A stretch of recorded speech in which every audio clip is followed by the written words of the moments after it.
So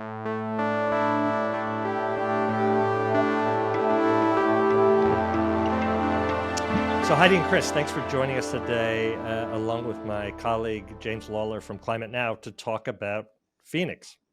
Thanks, Duke. Thanks for having me. Good morning. Glad to have you both here, all three of you here. So let's start with, how did you get to Phoenix? So Heidi, why don't you start, and then we'll go to Chris. Why are you here? How long have you been here? What are you doing? Well, I've been here for quite a while. I moved here in 1981. I came here primarily at the time my intention was to go to ASU and get my PhD in clinical psychology. And that's not at all what happened. I moved from Wyoming, where I found very little opportunity, and came from a pretty small town where people knew what I was going to do before I did. So that's really kind of one of the reasons I left. So I moved here and started working with the company I'm still with, Sunbelt Holdings, in real estate development capacity. And it's been an amazing journey, and I've never regretted moving here. It's sort of a classic Phoenix story, moving for opportunity, and then it's real estate that provides that. Well, There yeah. you go. Yeah. Chris. So I'm one of the rarities. I've been here my entire life. I was actually born somewhere else, but came here as such a small child. I have no memory of being anywhere else, and grew up here, went to school here, and have always worked here. What percentage of the Phoenix population do you think has been there their whole lives, would you say, Christine? I wonder how My gosh, I large is... would. Yeah, I would. It's varied so much. So when I was a kid, Yeah. if you were in a room and somebody said, how many of you are natives, and you raised your hand, you were probably the only one raising your hand. That went into even into my career. I would say recently, because of the modifications and changes and the advances in Phoenix, I would bet if it's 25%, I'm probably exaggerating. Yeah, I'm guessing something similar, but it's a good question, Mhm. James, because the hallmark of Phoenix was a post-World War II influx of people from the Midwest and elsewhere. Right. And so that was the typical answer to the question, how many of you are from here? Yeah. Not many. Not Mm-mm. many. So you've, and I'm going to turn this over to James because I think he has the essential question, which is why people move to Phoenix. Can be, Heidi already gave us one answer, but both of you in your industries trying to attract residents or businesses, people have questions about this place. So James, I'm going to turn it over to you to ask why we wanted to have some people who really know this place, what they can say about the in-migration, I think, especially of people to Phoenix.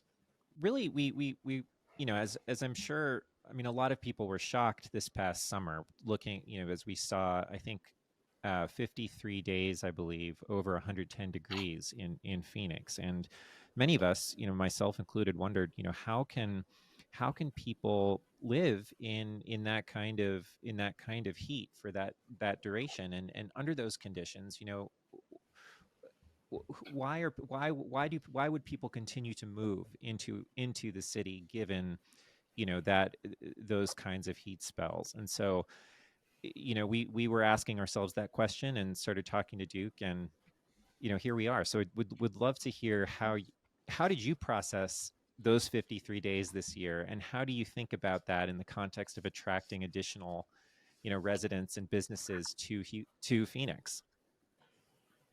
So I guess I'll jump off here as Sure. as kind of the native, and and the one who recruits businesses here into Phoenix. I look at it quite differently. So I'll be honest with you, 53 days over 110, we didn't even really notice them.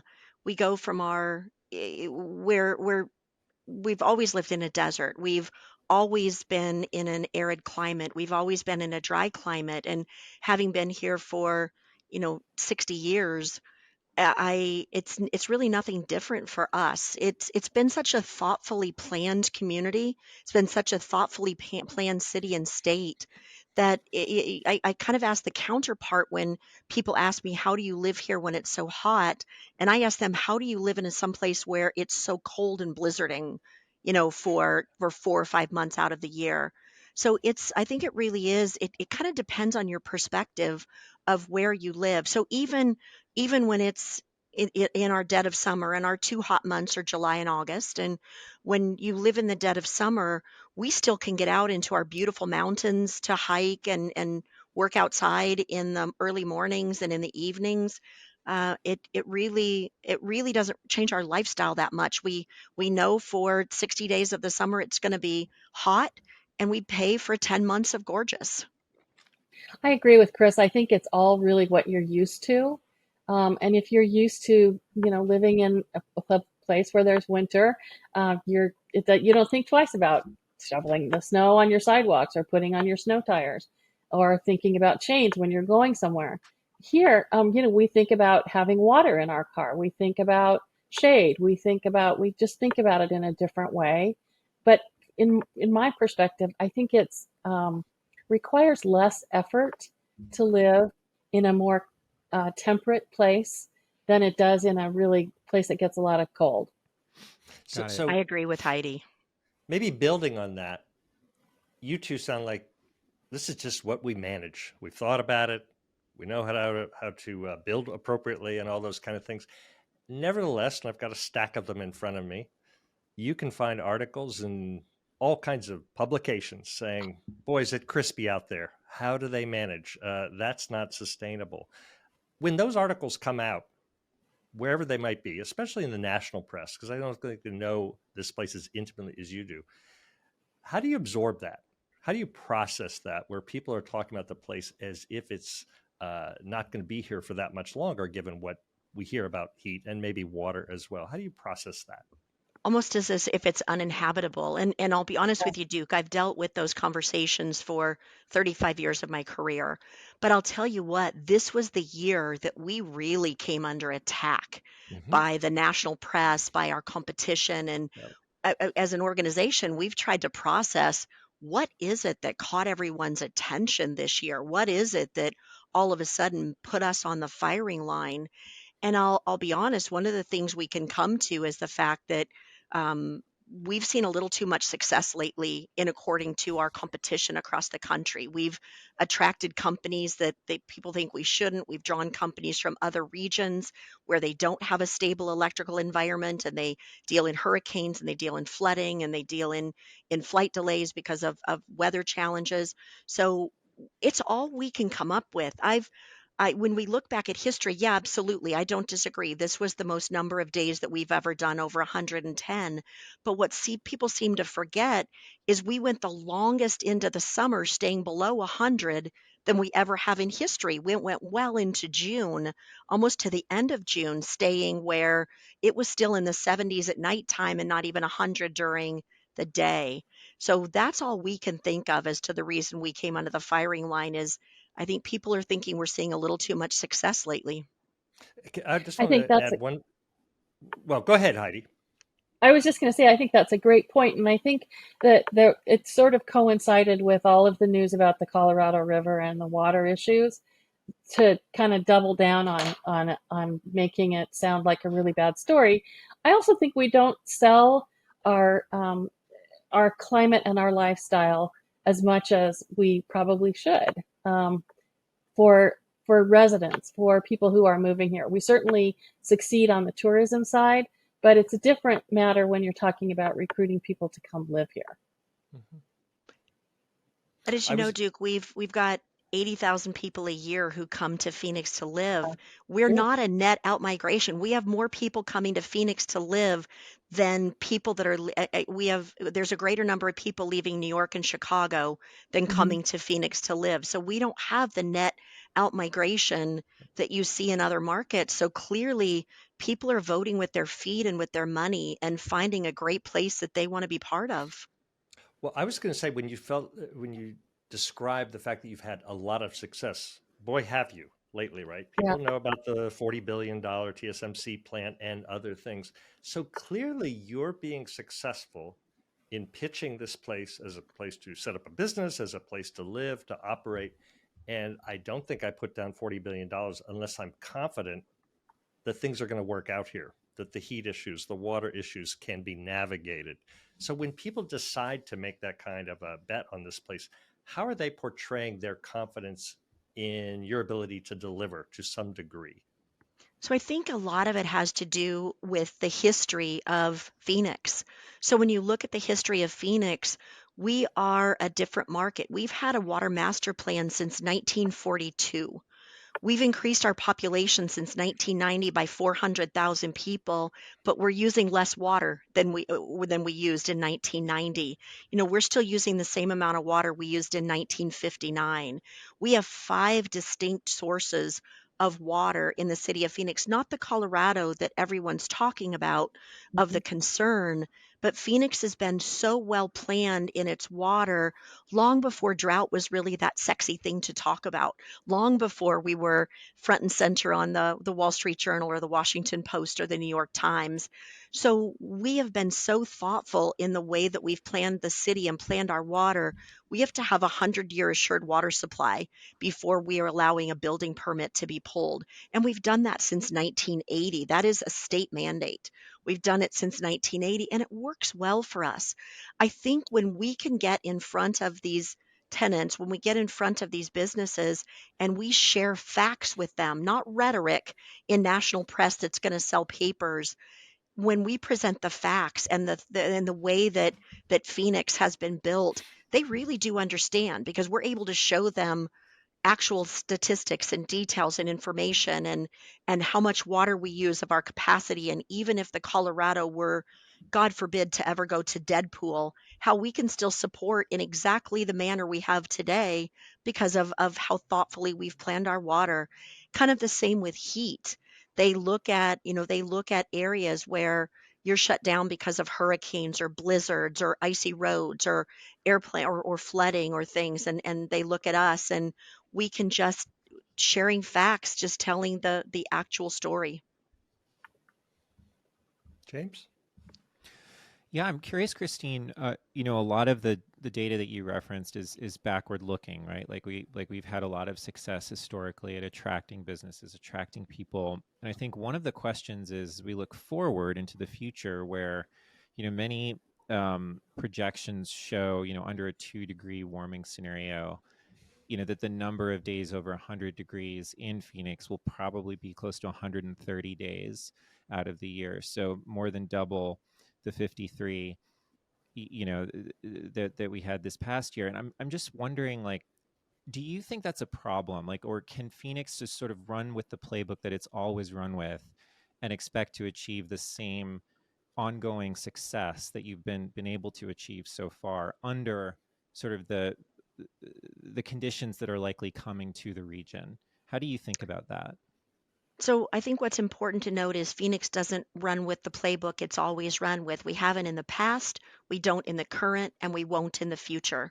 We are always reinventing ourselves. We're always looking at best practices. We're always looking at ways to modify the way that we make this a livable city.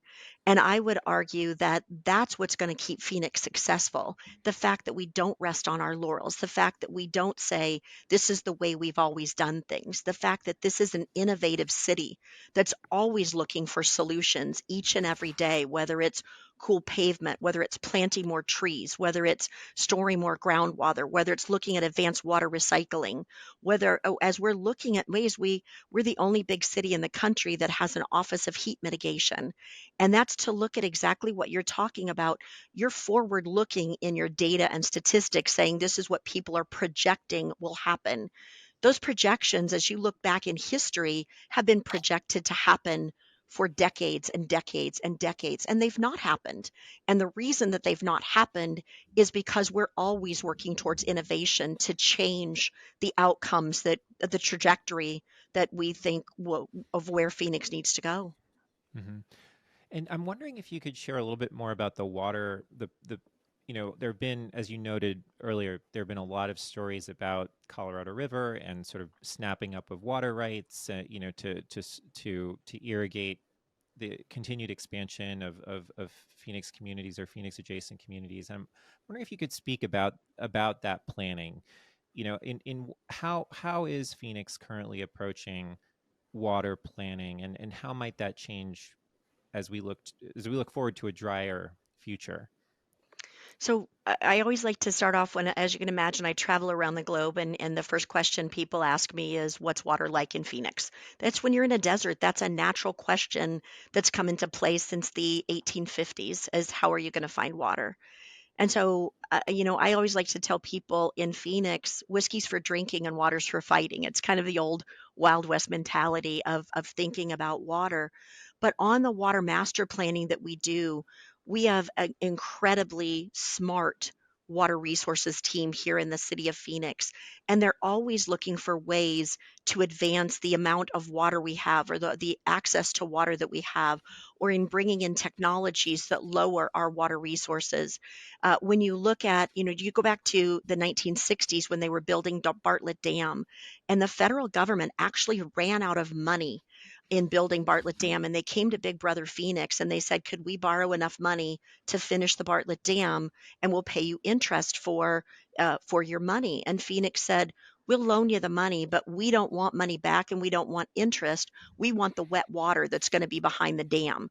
So Phoenix paid for the additional feet of the dam to be built, and now Phoenix has extra water resources because of using that money in the 1960s to build the extra portions of the dam. So Phoenix is always looking at ways that we can utilize our water even more efficiently and effectively. As examples, we do water recharge, we do water reclamation. If you look at our advanced manufacturing facilities, they recycle and reclaim anywhere between 80 and 96% of the water that they use. So while they use a lot of water, we're able to reclaim it, put it back into the aquifer, and get it ready to use again. When you're looking at our distinct water sources, well, the Colorado is, and we've known the Colorado was overpromised for 20 years. And so we've planned for that overpromise. As I said before, drought was a word that we used all day, every day. The city invested nearly $1 billion to get a drought resiliency pipeline from the south side of the city to the north side of the city. So in the future, if there are water challenges on the north side of Phoenix in the future, we have ways to move where we have extra water on the south side of Phoenix up to that north side of Phoenix. So as we look at the planning, we're always looking at technology. As I mentioned earlier, we've increased our population by 400,000 people in 30 years, but we're using less water. 72% of the water that's still used in Arizona, not in Phoenix, but in Arizona, is for agriculture. And so you look at more efficient and effective ways to water that agriculture and to utilize that water. Capturing, as an example, one side of our water resources are the Salton Verde River. And the Salton Verde River, unlike the Colorado that's promised to seven Western Basin states and is heavily dependent on snowpack, the Salton the Verde, one good storm fills them back up again. And so we've got five of our watersheds are off the Salton the Verde. And this year we were at 120% of capacity of water. So we had to release 20% of the water down into the river. And that river, it flowed. It's beautiful. It's the Salt River. It's a river, natural river here in Phoenix. But now what we're doing is the cities and Salt River Project, who manages our watersheds, are working to build another basin so that we don't have to release that 20% of water. We can capture it and keep it for the future. So to your point, we're never looking at ways that we've always done work, we've always done business. We're forecasting a decade into the future to say what are going to be our water needs in the future, 10 years, 20 years, 100 years from now.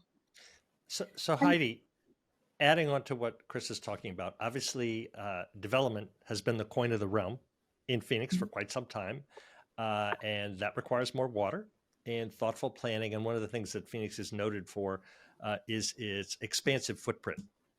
This is a 20th century city in some extent, enabled by the highway, automobiles, production housing, and air conditioning. So as someone who's accommodating these new residents who are coming here and where they're going to live and the kind of developments, planning, structures that will be needed, how do you think about the future in that regard? Well, I think it depends on what area of the valley you're talking about. So we develop in Tucson, we've developed in Pinal County, in all over the metropolitan Phoenix area. So it really depends. It's very localized. How Pinal County, different is it place to place? How different are those circumstances? well, for instance, if you're talking about Pinal County, there is a challenge because there's a reliance on groundwater to satisfy a lot of those, bringing the 100-year supply to bear.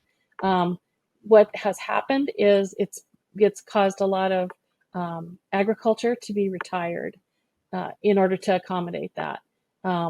Other areas, have different allocations from some of the tribes. For instance, some of the municipalities have acquired water rights from the tribes that have excess water that they're not using. So it just really kind of depends on what you're talking about.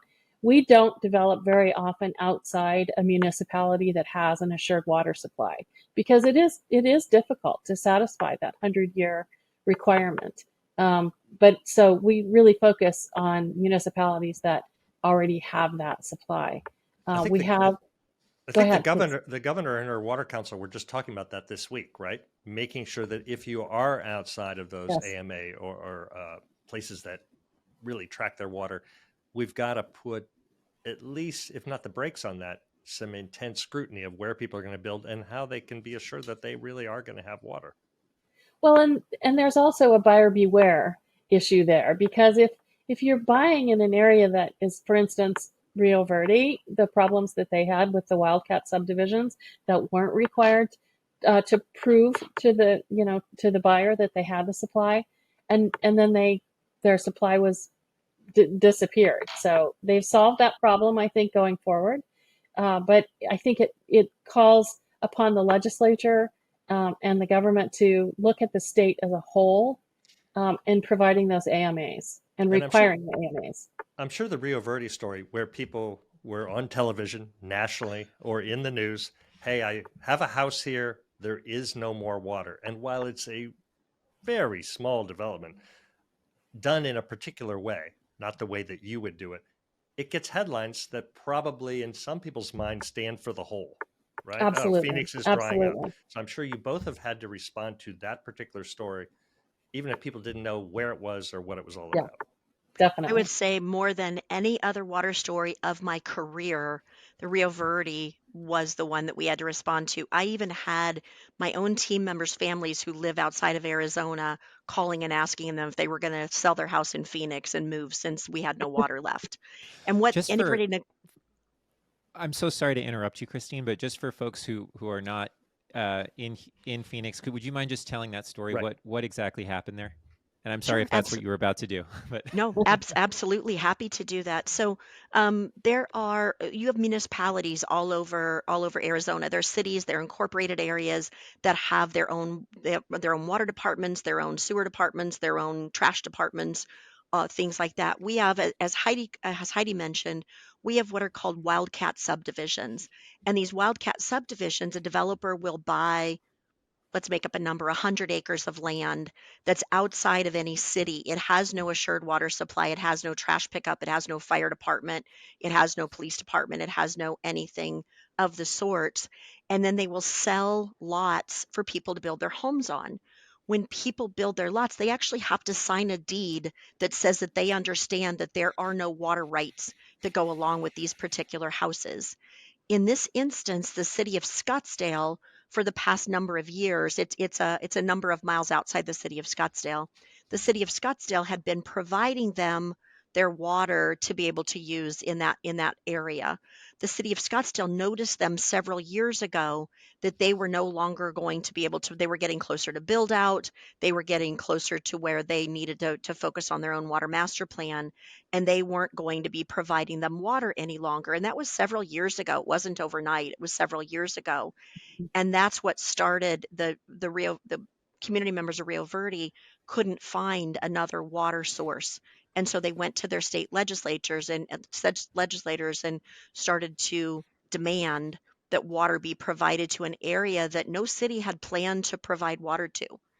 And so there were a lot of, for the last year, they've been having to haul in water into their subdivision until they did reach a consensus with the with the legislature and a water group that we have called EPCOR. And EPCOR will be providing them water from here going forward. But it was an interesting time for all of us because it was an area that was never planned to have water. It was never planned to have houses. It was never planned. It was planned to be open desert. Mm-hmm. But it's Thank all you. resolved now, and Scottsdale will provide them water on the short term while EPCOR gets their infrastructure constructed. May I ask another question about Queen Creek? This story.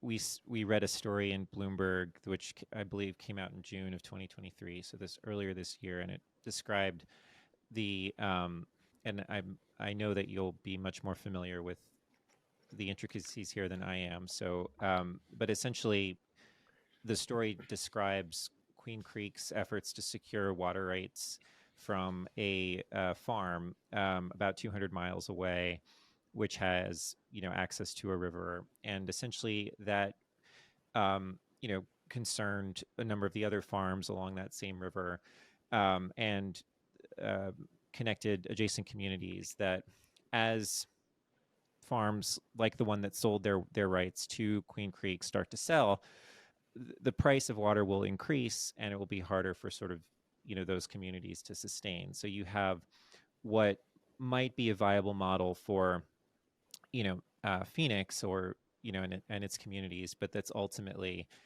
destructive to other areas in that we would talking about sort of a larger regional water challenge. And I'm curious, Christine or Heidi, maybe you could share that story from your perspective and kind of explain what that was about. If Well, I think there's a lot of, yeah, I think there's a lot of competition for um, water that's, created or that exists in far-flung places to serve municipal capacities. And it's not just Queen Creek. I mean, it's happened in lots of other locations and times. So this isn't anything new. Buying water rights, again, from the tribes has happened over the course of decades.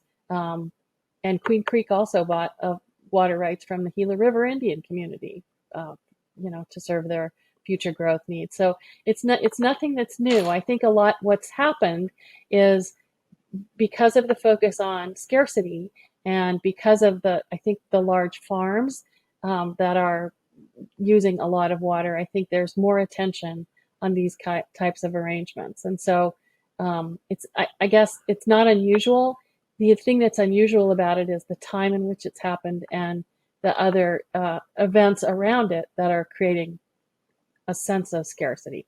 I don't know that there's actual scarcity. I do think some of those agricultural uses have depleted wells in adjacent areas. So I think it's really, honestly, more focused on the immediate adjacent uses than the far-flung municipalities. Would you agree with that, Christine? Yeah, and James, I would absolutely agree with Heidi. If you go back to how every city in Arizona got its water rights, we bought those water rights from rivers and farms. This is nothing new. This is stuff that we've done since God made dirt in Arizona. And so Phoenix's first water rights that we started buying were in the 1800s, where we bought rights off of rivers and we bought rights off of farms and off of wells, and that every city that's in Arizona, that's how they get their water, is by buying those water rights. So to Heidi's point, it's getting attention now because of the time that it's in, but that's how Arizona's always dealt with water. and by the It's time interesting. that it's I'm sorry, Duke, go ahead. Go ahead, finish your thought, James. Oh, I just want to. So for the time that it's in, meaning the time, as we're focused more on the changing climate and um, on higher temperatures, et cetera, and I that's think the yeah. changing time in the fact that there's been such a tremendous focus on water Mm-hmm. in Got it. particularly in Arizona, over the last, we've not changed anything. Everything we've always done has been the way that it is today. I mean, we've changed it. We moved through technology, we moved through innovation, we moved through resources, we've moved through droughts since the beginning of time. I meant in the time that it is, and the fact that Arizona seems to be the headline of water and heat across the country. But one of the things that will surely change, and you both brought it up parenthetically, there will probably be an exchange between the growth of places like Phoenix, which is now the fifth largest city, and agriculture, which was what really drew people here early on. For those of us who live in the Arcadia area, that was nothing but orange trees at Right. one point. And so Right. swapping out the maybe 10-to-1 usage from agriculture to residential is where you see water availability. But that does change the economy of this place. And some people are concerned about that, and farming, and how many people in the western side of Arizona get their vegetables, as often quoted, in the winter. We're growing the stuff that people are eating in the rest of the country. So agriculture has been hugely important to this area. But something is probably going to have to change with regard to that equation to make this all possible. And those crops will have to be grown somewhere else, I presume. Is that true?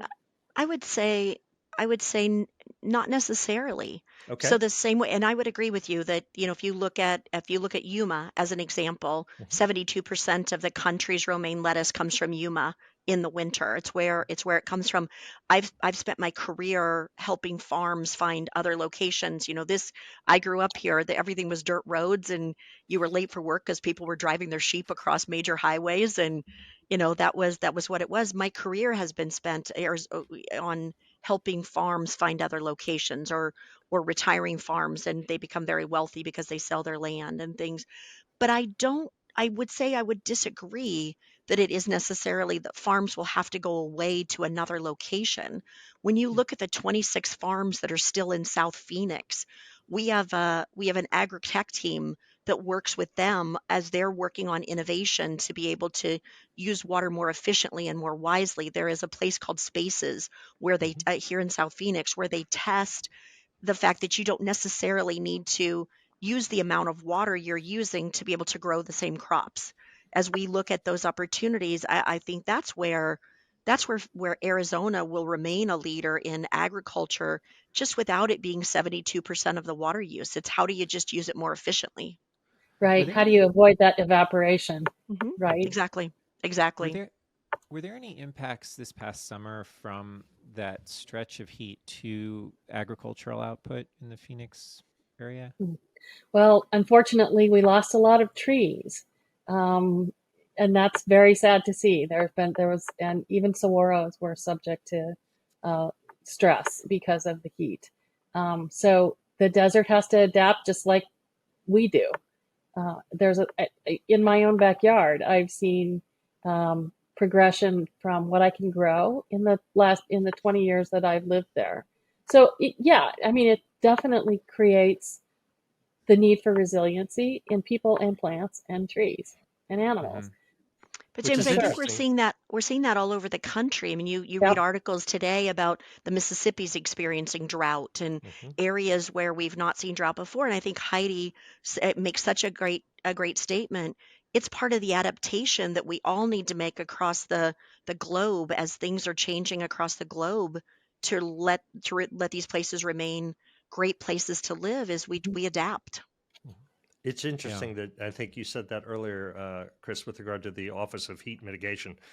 Trees are a strategy, as they are in virtually every city. More shade, a variety of other things that especially should come to neighborhoods that have been to some degree disadvantaged. But you better be selecting the right tree for Right. the future. Exactly. And you better be prepared to maintain trees. They don't just happen naturally. You put them in the ground and you walk away. They're little machines that you need to take care of. And there's several articles talking about exactly this. The trees that we were counting on for shade or other things are needing to be replaced because Mhm. climate change is real and it's acting upon cities and suburban areas here. One question about suburban areas. There was a moment where Phoenix considered for a second growth boundaries. Maybe Mhm. Phoenix didn't really do that, but it came up because we are so capable of expanding. And Heidi, in your development world, I think most people in your sector wouldn't want to see that happen.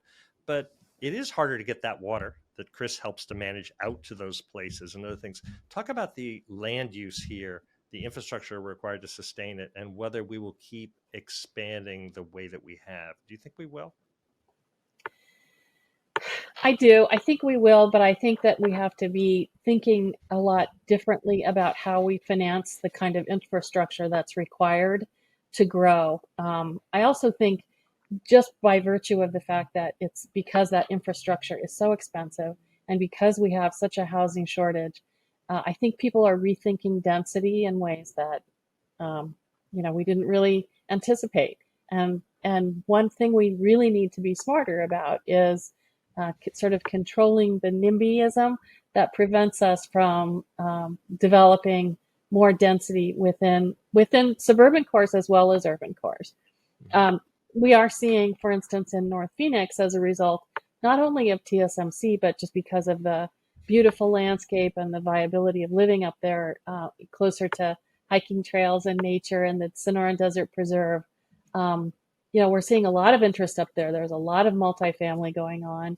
There's also a lot of single family development happening up there. But the challenge is, it's not just water, it's roadway infrastructure. Paying for that with impact fees is really difficult. So developers have to be very creative in how they're going to finance that in order to justify that development. And it boils down to housing cost. Did that answer your question? It does to some extent, and this is why we had the two of you on. Chris representing the city, the municipality, government, if you will, and Heidi, you're operating in the private sector. I think it's true, and Chris, you can call me on this. I think water here is less expensive than it is in Minneapolis. You're And correct. Our water is less expensive than almost every other state. so Yeah. if infrastructure is required and it costs money, there seems to be something that would cause people to question the way we manage that. You mentioned financing, Heidi. Are we paying enough for the things that we value and need here, like water? And how do you find more money for that from the taxpayers or others? I know it's a challenge to go before the council and mayor to push these things, but Chris, can you talk about the costs of delivering the services and whether we're actually paying enough to get that done as we continue to expand? Well, as we look at Arizona is a state where development pays for itself. So that is one of the things that we've been focused on since I was a kid, first in real estate, is to have development pay for itself. Now, once that development's in, and not to say that the city doesn't have capital improvement programs that it puts in water treatment plants and wastewater plants and drought resiliency pipelines and major lines for its water and wastewater. It absolutely does. And then we maintain and operate all of the water and wastewater as we move forward. So the city of Phoenix earlier this year, the council had a water rate increase that they took forward out into the community. Lots of conversation and debate, but lots of support from our citizens because they like what the city's doing. They like the city being able to advance and bring additional redundant resources forward. So they overwhelmingly, the council supported it, and there was great conversation at the council meeting in favor of the water rate increase. That's kind of a Duke. We've had a conversation since I remember a former assistant city manager I worked with that he kind of talked about the fact that are people willing to pay for a gallon of water what they're willing to pay for a gallon of milk? And that could be at some point in time where you get to be able to make all of this work. But for us, with impact fees and with water resource fees and water rate fees and our arterial street impact fees for our streets and our great developers who come in and build our infrastructure, so far it's actually worked really well for us. If we've got a 10-year master plan on all of our infrastructure where we look out 10 years into the future and say, this is what we're going to need to build in these. And that's what we plan for. That's what we finance for. That's what we sell bonds for. That's what our impact fees are for. And so far, it's worked really well in Arizona that way. James. No, I mean this is good. I don't have any questions at the moment. Okay. Heidi, you were going to add something. Yeah, I was just going to add. I think we would be remiss not to talk about opportunity and the available technologies that are happening here. I mean, we just had a meeting a few minutes ago, and we were talking about the photon economy and what's happening with climate tech and med tech in the Phoenix area is amazing.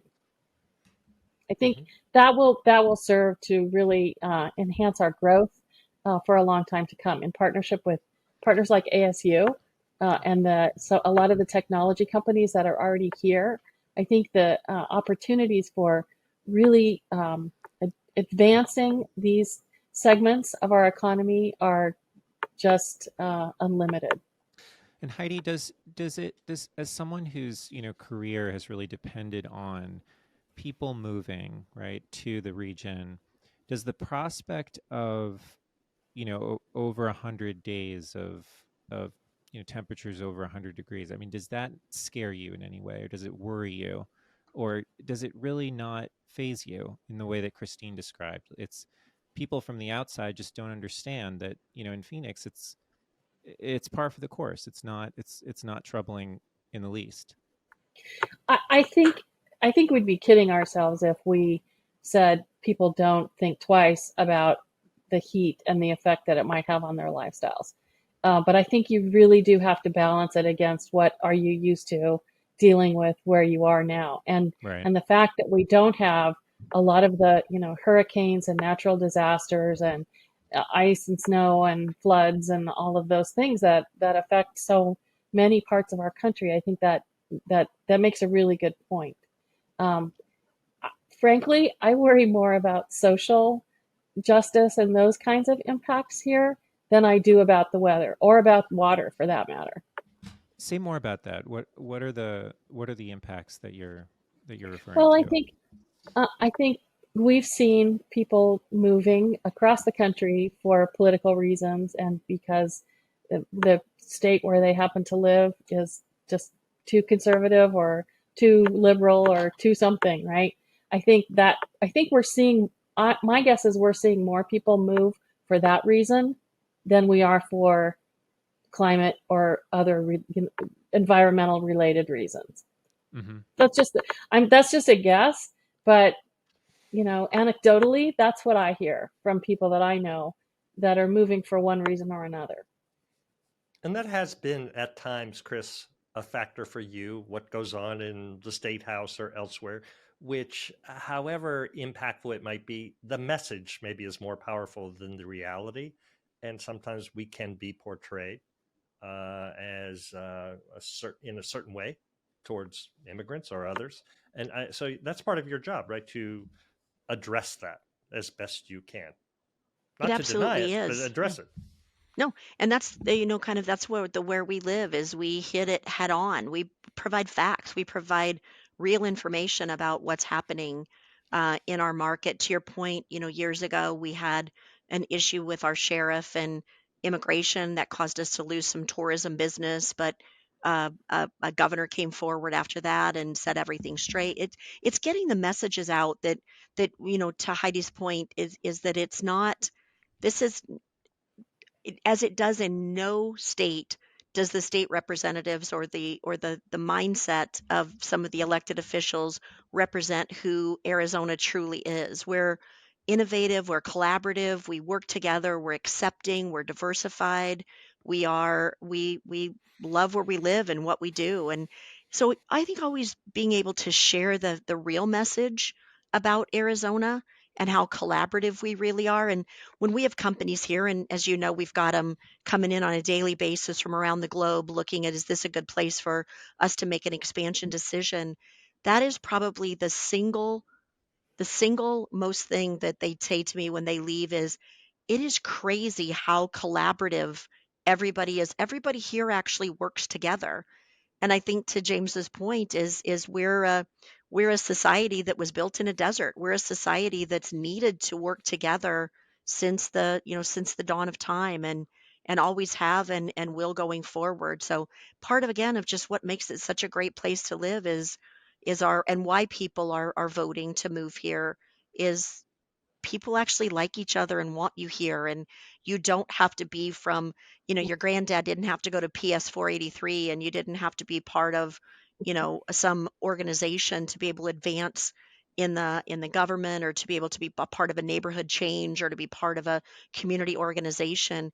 If you're here more than 5 minutes, we've got you connected in ways that you can make a difference in your community and put your imprint on the community. Can I ask one? We're getting close to the end here. One last question that is referencing what Heidi said. This is a place of opportunity, and it's absolutely true. And what you just described, Chris, I have seen the same thing. And while you can be in certain rooms where people are saying, we sort of got this under control. We've got our 10-year plan. We've got this and that. I was in a room earlier this week where people were thinking about water yet again. And there was a little bit of hair on fire in that, yeah, we're good for 10 years. But if we don't start putting in place the plan for the 30, 40, 50 years, whether it's desal from somewhere else or whatever it might be, sort of the way the Cap Canal was thought through, but took decades to actually establish, which we've depended on for Colorado River and other things. How do we think further out? Not just 10 or 20, but the big picture things that we should be implementing now if the Phoenix Metro is going to thrive the way it has. How do you factor in a multi-generational thought into your work? So I would argue we're not looking 10 years in the future. We've got 10 years sewn up. That's easy. We're not looking 10 years in the future. I was with our water team yesterday we're always, I think that's one of the great things about Phoenix is that they all bring economic development into the meetings to be able to talk about how we can work together, how we can work with business, what businesses should we be recruiting, what should we be working towards. And you look at Phoenix and we are putting in place it'll start 7 or 10 years from now, advanced water recycling to be able to take our reclaimed water back to ultra pure levels, to drinkable levels. And that's not that's not something that happens overnight. That shows we're forward thinking. It shows we're trying to solve a problem we don't have today. We don't have 20 years from now. We don't have 30 years from now. But after that, do we have a problem? Not today, but we're solving for a problem that we may never have. And I think that's what's important, Duke, is as we keep moving forward in Arizona, is putting us all at the table and solving for problems we don't have today. We're not experiencing today, but our job is not to build a good city for the times, but a great city for the ages. And to make sure this stays a great city is to solve for problems that we don't even expect today. Very well put. I was going to say, it's pretty hard to argue with that. James, you want to close this out? Well, I just want to thank you both for joining us today and for having this conversation. It's been very enlightening and really appreciate it, and good to meet you both. Thank you. Enjoyed it. When I recommended the two of you, and by the way, we'll interview other people with regard to perceptions of the desert Southwest and Phoenix, and I know there are alternative viewpoints out there. But I think I said to James and his team, if you want to hear from two people who are truly invested in this community and are doing the work of what Christine just mentioned, building a great city for the ages, sounds great to me. I can't think of two better spokespersons and or active people on the ground trying to make this a better place. So yes, like James, we really appreciate your time.